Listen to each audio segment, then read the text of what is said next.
다음은 임대차 보증금에 대해서 살펴보겠습니다.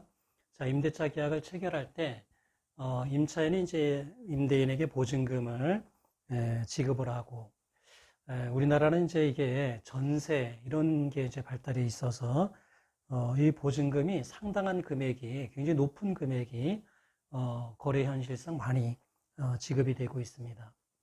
그리고 이 보증금은 사실 이제 굉장히 중요한 게 담보적 효력이 있어요. 그래서 임차인이 이제 임대차에 대한 여러 의무들이 있잖아요. 차임, 뭐 관리비, 또 원상복구 이런 의무들이 있는데 그런 걸 이행하지 않으면은 이 보증금에서 다 공제하고 반환하면 됩니다. 그러니까 임대인은요, 임대차와 관련된 어떤 그 채권에 있어서는 이 보증금을 가지고, 임대차 보증금을 가지고요, 가장 우선해서 변제를 받게 되는 거예요. 다 공제하고 주면 되니까요. 자, 1번 판례를 보면은, 건물의 공유자가 공동으로, 건물을 이제 임대를 이제 해줬습니다. 그리고 이제, 보증금을 이제 보증금을 이제 받았다 이거요. 그리고 나중에 임대차가 종료돼서 보증금을 이제 반환할 때는요, 그 임대인들은요, 그 공유 지분을 임대한 게 아니고, 그 공유물을 공동으로 임대한 것이죠. 따라서 보증금 반환 의무는 불가분 채무에 해당합니다. 그래서 임차인이 이제 임대인에게 보증금 반환을 이제 하잖아요. 근데 그 임대인이 이제 만약에 공유자다라고 하는 경우에는 그 불가분적으로 구하면 됩니다. 그러니까 임대인에게 이제 공동으로 그 채무를 반환해라, 보증금을 반환해라, 그렇게 청구하면 돼요. 그리고 임대인이 이제 그 단독 소유였는데 만약에 사망을 해서 임차인들이 공동으로 상속을 했다라고 하는 경우에도 이 법리가 그대로 적용이 될 것으로 생각합니다. 그래서 임차인은 그 상속인들에게 공동에서 보증금 반환해라 라고 청구하면 될 것으로 생각이 됩니다. 자, 그 다음에 2번 판례입니다. 자, 임대차 보증금은요, 임대차가 종료되는 시점까지의 모든 그 임대차 관련 채무를 다 공제할 수가 있습니다. 그래서 요 임차인이 1억 원의 이제 보증금 반환 채권이 있는데요. A의 채권자인 갑이 이 보증금에 대해서 이제 압류 전부 명령을 이렇게 받았습니다. 자, 그게 이제 B에게 이제 송달이 됐어요. 압류 전부 명령이 B에게 송달이 돼서 그때 이제 압류 전부 명령 효력이 발생이 됐다 이거예요. 자, 그런데 임차인이 이제 어떤 이 차임을 그 이후에 이제 계속 연체를 하잖아요. 그러면 요 B의 입장에서는요, 나중에 갑에게 이제 전부금을 이제 지급을 할 때, 비록 압류 전부 명령 이후, 그러니까 압류 전부의 효력이 발생한 이후에 어떤 연체된 차임이라 하더라도요, 그거는 다 공제하고 전부금을 지급하면 된다라는 게 2번 판례입니다.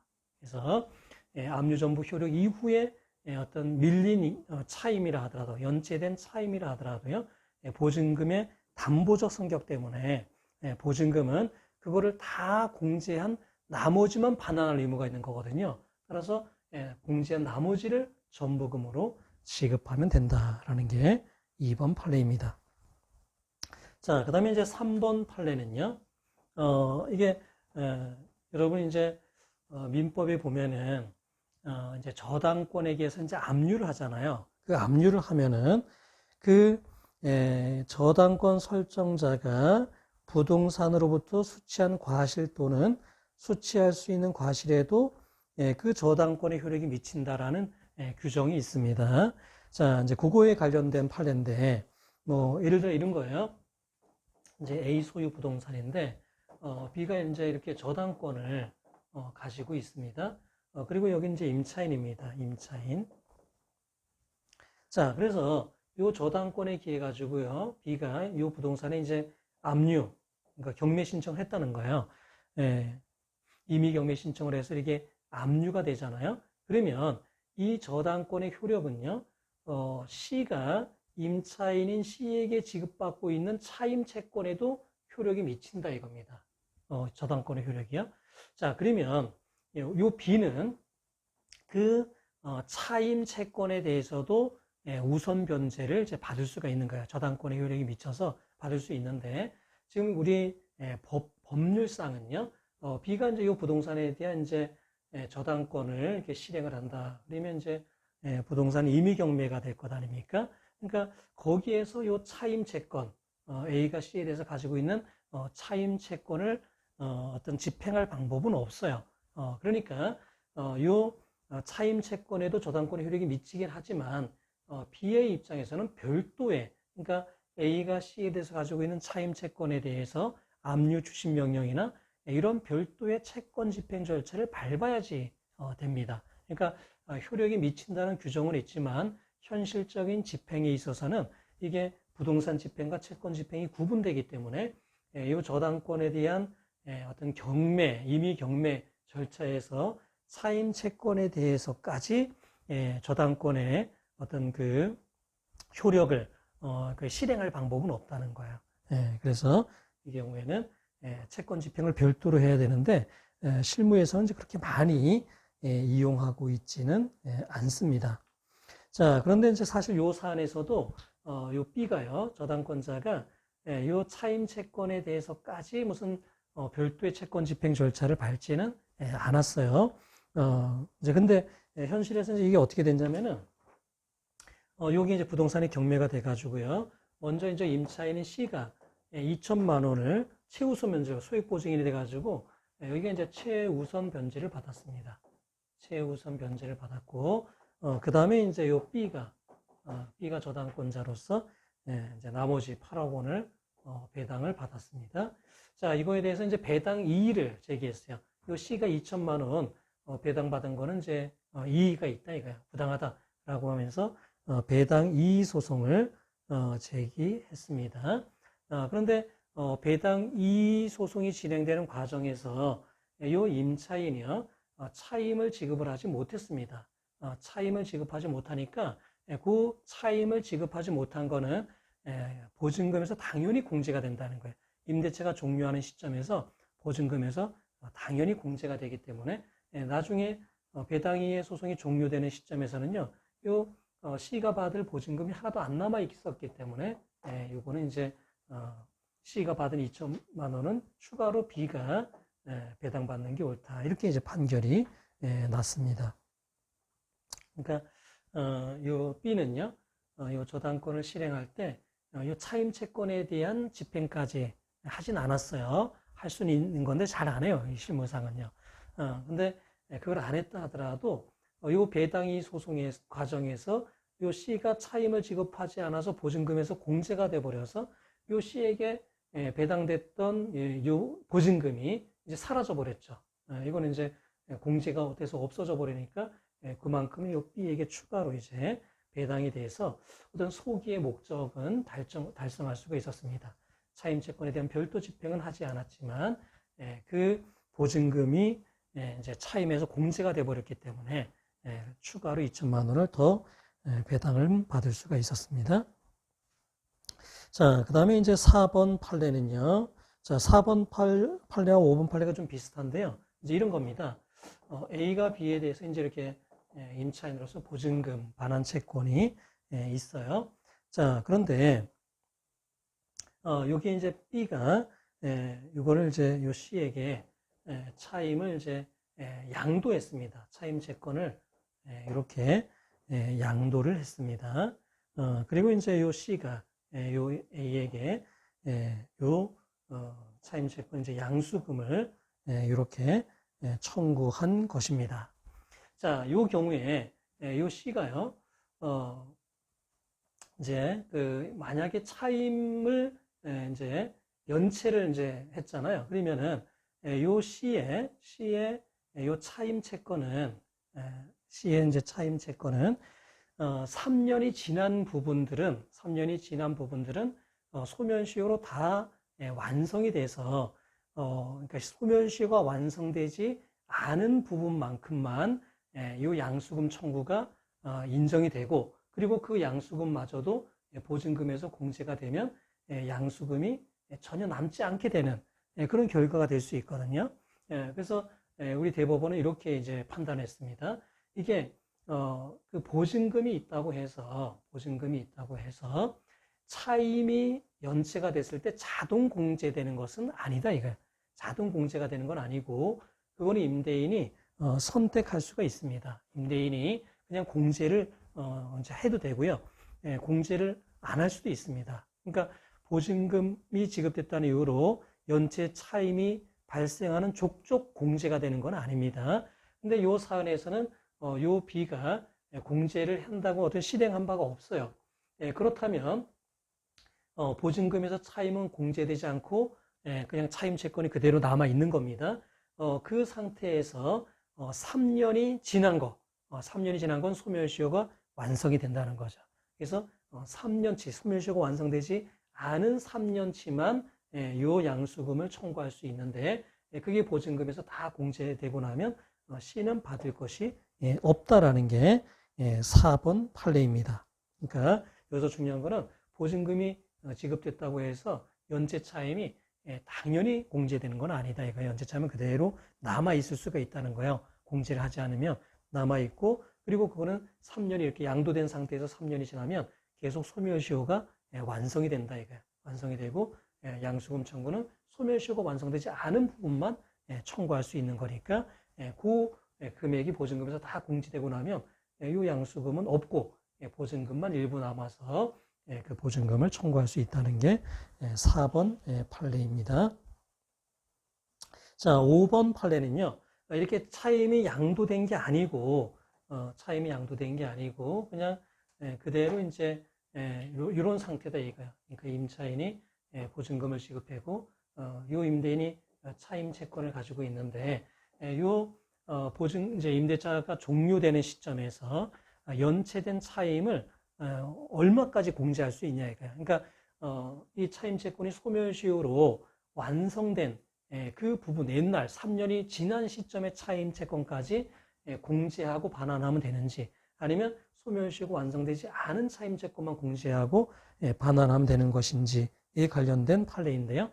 우리가 이건 이제 소멸시효 부분에서 공부를 한 것과 마찬가지로 이 경우에는 당사자들이 어떤 신뢰를 하고 있냐면 충분한 보증금이 지급됐기 때문에 연체 차임은 그것으로 다 정산하고 나머지만 돌려주면 된다. 그런 기대가 있다는 거야. 신뢰가 있다는 거야. 그래서 임대인 입장에서도 차임이 좀 연체가 돼도 보증 금액이 높다 그러면 굳이 계약을 해지하지 않고 그냥 놔둔다 이거야. 그런 신뢰를 보호하는 차원에서 소멸시효가 완성된 채권도 차임도 공제하고 보증금을 반환하면 된다. 그러니까 소멸시효가 완성된 채권이 상계적상에 있어서 상계할 수 있다고 돼 있는데 딱 그 규정이 적용되진 않아요. 왜냐하면 차임 채권이 소멸시효 완성된 시점에 보증금 반환 채무는 아직 이행기가 도래하지 않았기 때문에 상계적상에 있는 것은 아닙니다. 그러나 그 규정을 유추 적용해서 상계할 수 있다는 게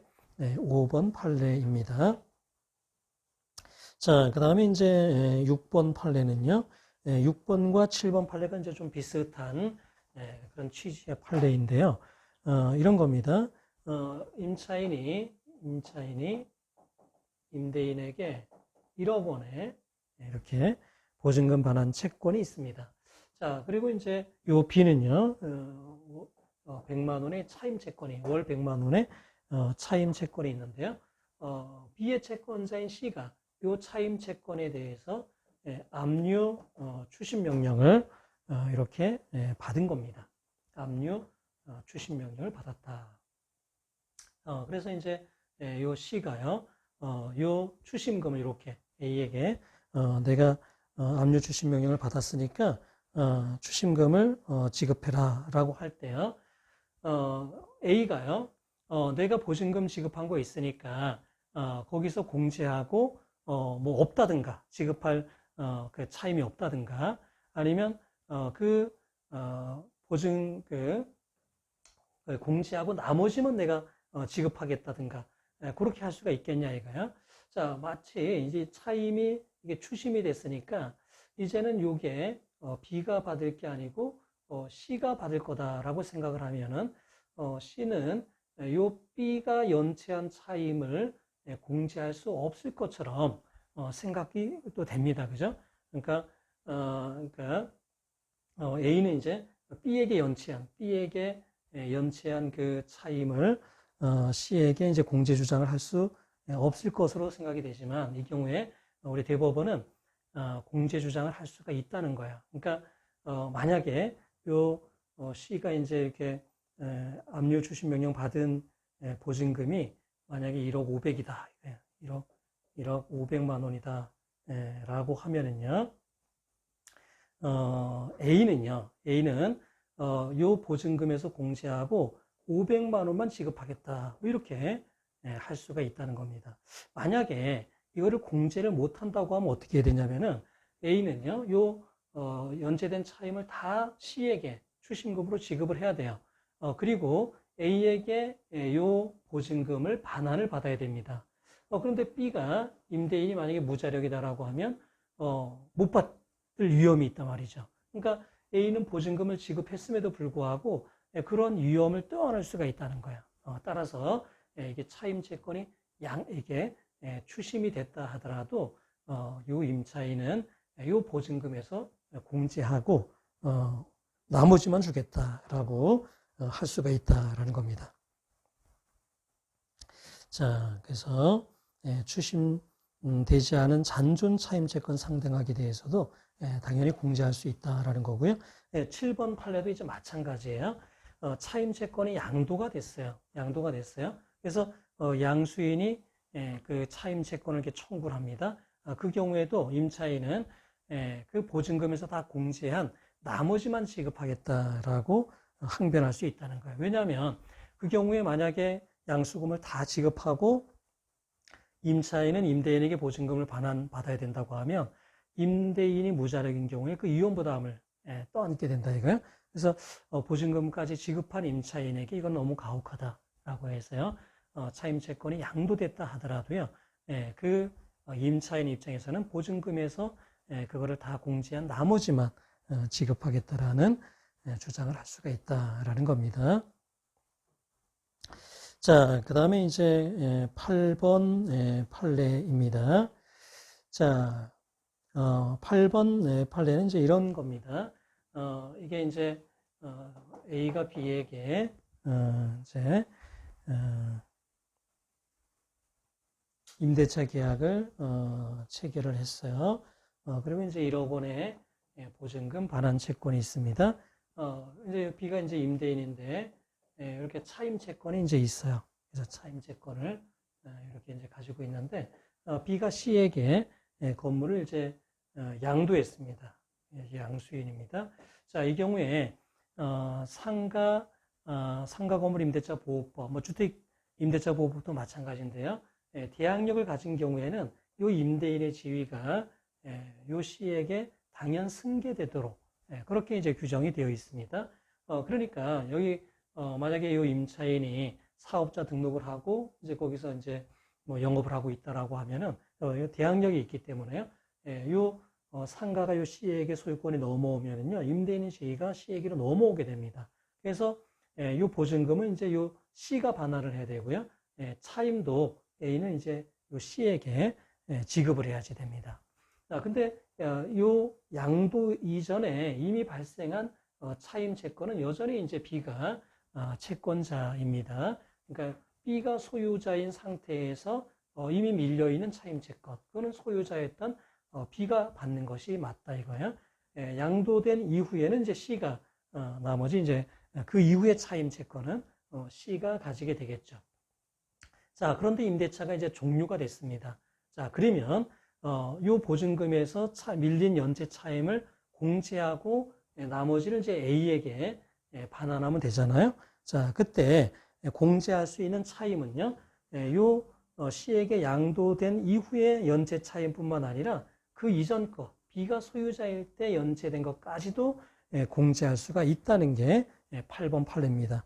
그것도 당사자들의 의사나 거래관념이 그렇다 이거야. 그러니까 임대차가 종료되는 시점에서는 모든 연체 차임을 다 공제하고 반환한다라는 게 당사자의 의사나 거래관념에 부합한다라는 겁니다. 그러니까 종료하기 전에 요 양도 전에 차임채권은 B가 갖는 거지만요.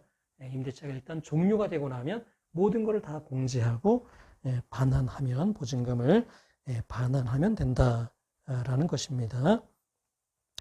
자, 그 다음에 이제 그 9번 판례를 보면은요. 자, 이게 이제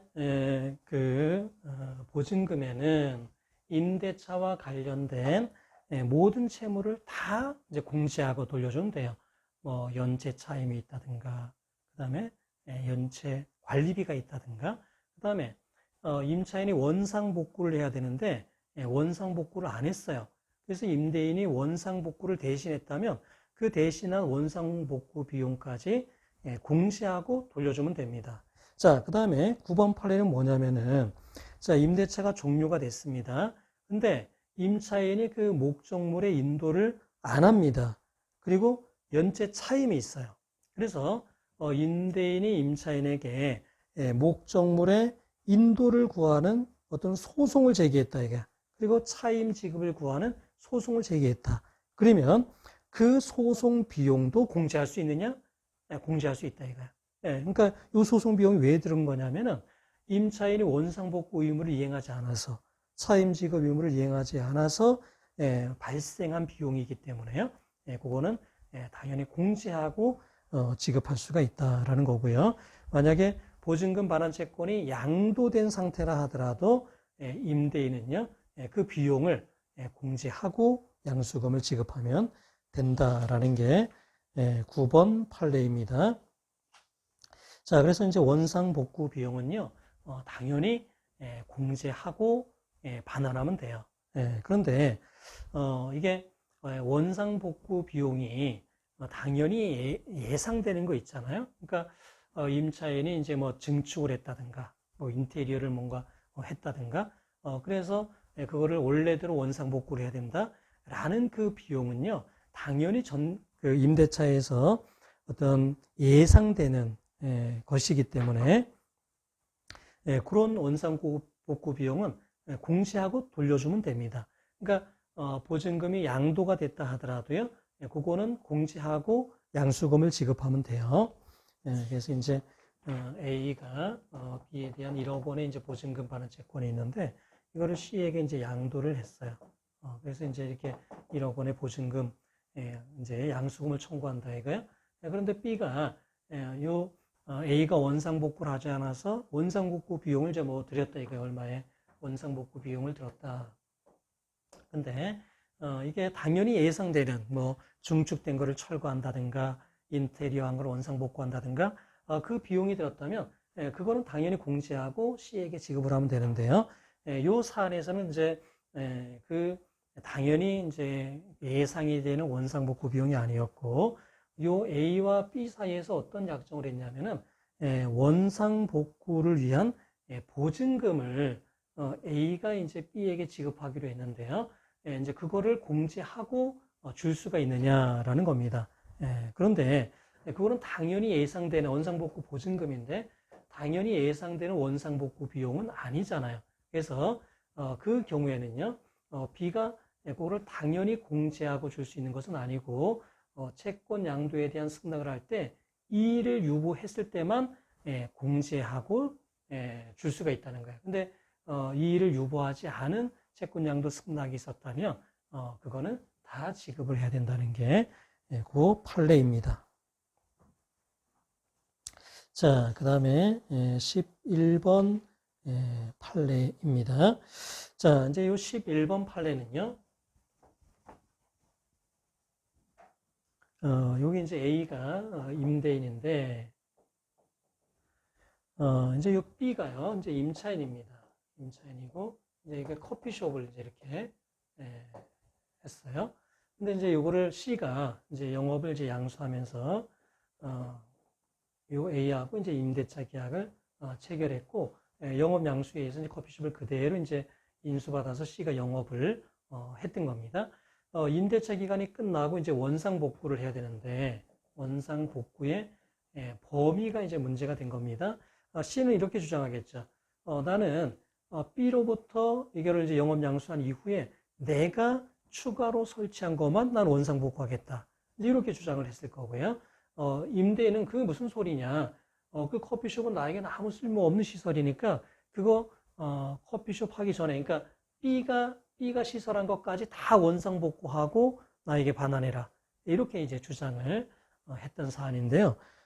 실무에서는 사실 이런 문제들이 많이 있습니다. 저도 이걸 해본 사건을 몇 번 이런 사건을 해본 적이 있는데요.